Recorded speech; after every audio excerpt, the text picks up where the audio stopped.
नाज़रीन इकराम अस्सलामु अलैकुम वरहमतुल्लाहि तआला वबरकातुहू। नाज़रीन इकराम, प्यारे बच्चों, दोस्तों, अजीज साथियों, उम्मीद करता हूँ कि आप हज़रात खैरियत के साथ होंगे और रब्बे कायनात की बारगाह में दुआ गो हूँ, अल्लाह की बारगाह में दुआ करता हूँ कि अल्लाह ताला आपको हमेशा खुश रखे।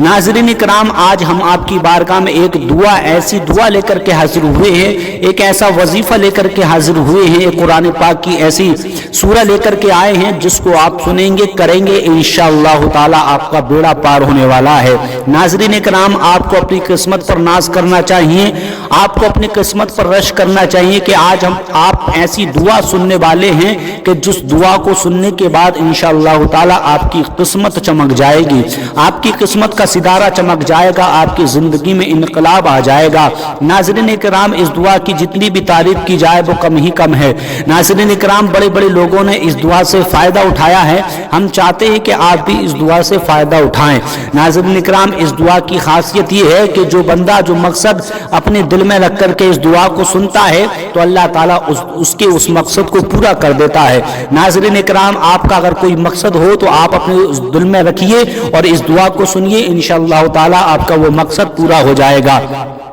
नाज़रीन इकराम, मकसद चाहे कोई भी हो, कारोबार को लेकर के हो, दुकान को लेकर के हो, या कोई बिजनेस को लेकर के हो, या घर की लड़ाई झगड़ों को लेकर के हो, कोई भी फसाद अगर चल रहा हो उसको अपने दिल में रखिए तो इंशाअल्लाह ताला इस दुआ को सुनिए। इस दुआ की बरकत से वो आपकी तमाम खुराफातें, तमाम घर पर बंदिश करा देना या जादू टोना करा देना, कारोबार का ना चलना, दुकानदारी का ना चलना, ग्राहक ना आना, ये सब चीज़ें ख़त्म हो जाएंगी और नाज़रीन इकराम आपका कारोबार भी चलेगा, आपकी दुकानदारी भी चलेगी और इंशाअल्लाह ताला आपके घर में बरकत होना भी शुरू हो जाएगी। नाज़रीन इकराम, आपको करना क्या है, तवज्जो के साथ दिल लगा करके इस दुआ को सिर्फ सुनना है। अगर कोई बीमार है तो उस बीमार को ये दुआ सुना दीजिए, इंशाअल्लाह ताला सुनते सुनते ही उसकी बीमारी खत्म हो जाएगी। आपके पैसों में बरकत नहीं हो रही है, पैसा बहुत कमा रही है लेकिन जेब में नहीं रुक रहा है, इधर आता है उधर उठ जाता है, तो नाज़रीन इकराम खास करके हम ये दुआ उसी चीज़ के लिए लेकर के आए हैं। आप तवज्जो के साथ इस दुआ को सुनिए, इंशाअल्लाह ताला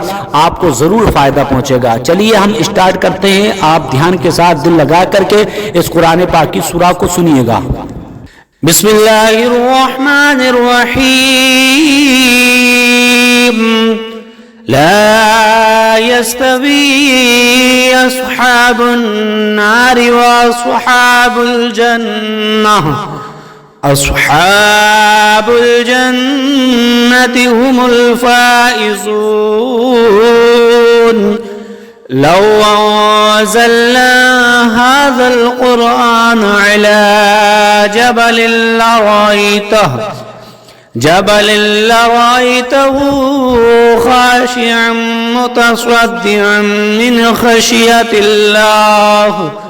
वतिल्कल अम्सालु नज़रिबुहा लिन्नासि लअल्लहुम यतफ़क्करून। हुवल्लाहुल्लज़ी ला इलाहा इल्ला हु आलिमुल ग़ैबि वश्शहादति हुवर रहमानुर रहीम। हुवल्लाहुल्लज़ी ला इलाहा इल्ला हु अल-मलिकुल कुद्दूसुस सलामुल मुमिनुल मुहैमिनुल अज़ीज़ुल जब्बारुल मुतकब्बिर। सुब्हानल्लाहि अम्मा युश्रिकून। हुवल्लाहुल ख़ालिक़ुल बारिउल मुसव्विरु लहुल अस्माउल हुस्ना युसब्बिहु लहू मा फ़िस समावाति वल अर्ज़ व हुवल अज़ीज़ुल हकीम। बिस्मिल्लाहिर्रहमानिर्रहीम। वस्समाअ बनैनाहा बिअयदिन व इन्ना लमूसिऊन। वल्अर्द फरश्नाहा फनिअमल माहिदून। ومن كل شيء خلقنا زوجين لعلكم تذكرون ففروا إلى الله إني لكم منه نذير مبين ولا تجعلوا مع الله إلها آخر إني لكم منه نذير مبين كذلك ما أتى الذين من قبلهم من رسول إلا قالوا ساحر أو مجنون أتواصوا به بل هم قوم طاغون فتول عنهم فما أنت بملوم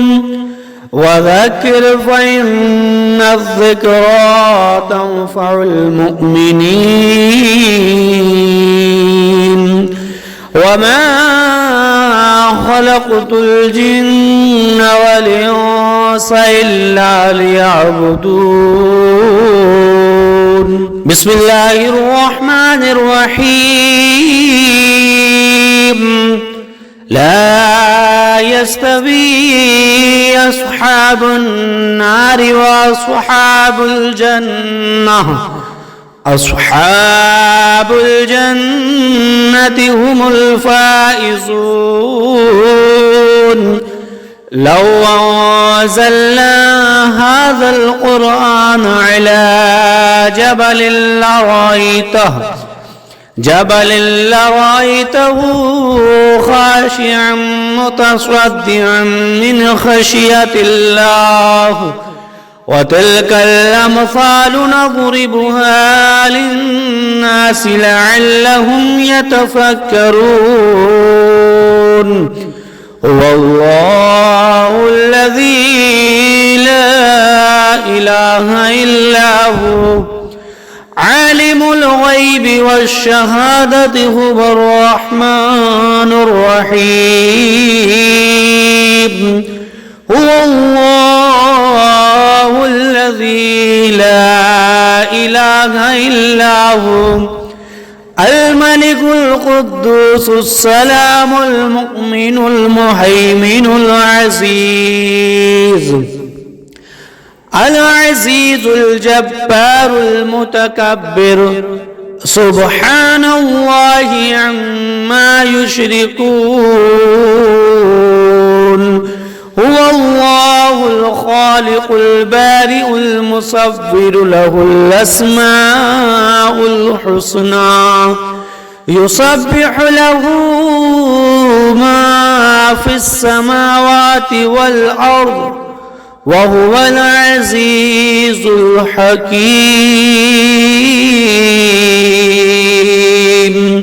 بسم الله الرحمن الرحيم والسماء بنيناها بأيد وإنا لموسعون والأرض فرشناها فنعم الماهدون ومن كل شيء خلقنا زوجين لعلكم تذكرون ففروا إلى الله إني لكم منه نذير مبين ولا تجعلوا مع الله إلها آخر إني لكم منه نذير مبين كذلك ما أتى الذين من قبلهم من رسول إلا قالوا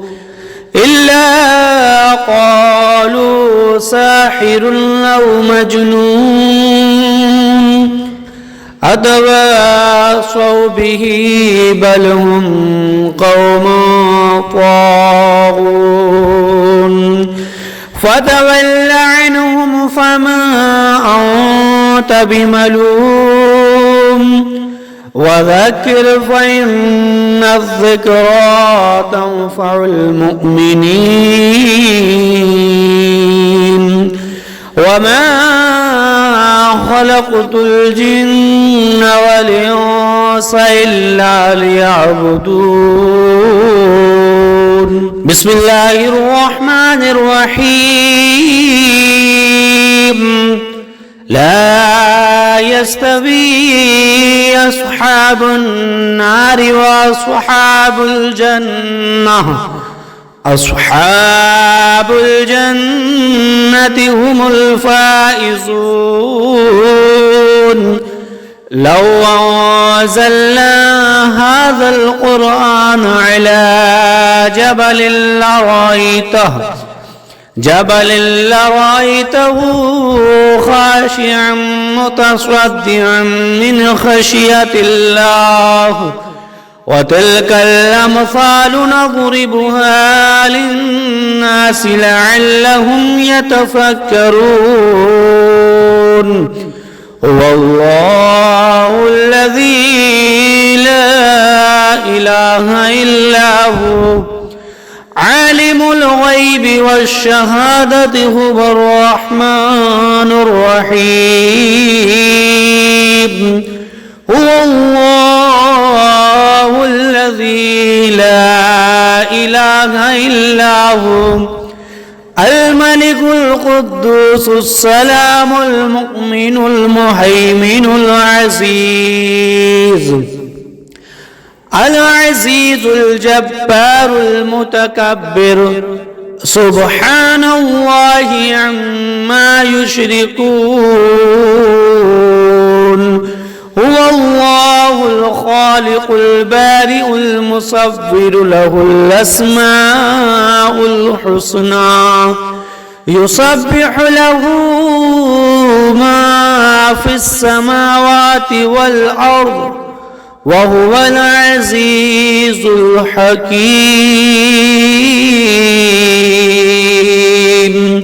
بسم الله الرحمن الرحيم والسماء بنيناها بأيد وإنا لموسعون والأرض فرشناها فنعم الماهدون ومن كل شيء خلقنا زوجين لعلكم تذكرون ففروا إلى الله إني لكم منه نذير مبين ولا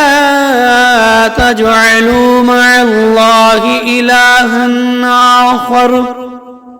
إني لكم منه نذير مبين كذلك ما أتى الذين من قبلهم من رسول إلا قالوا ساحر أو مجنون أتواصوا به بل هم قوم طاغون فتول عنهم فما أنت بملوم وذكر فإن الذكرى تنفع المؤمنين وما خلقت الجن والإنس إلا ليعبدون بسم الله الرحمن الرحيم لا يستوي أصحاب النار وأصحاب الجنة أصحاب الجنة هم الفائزون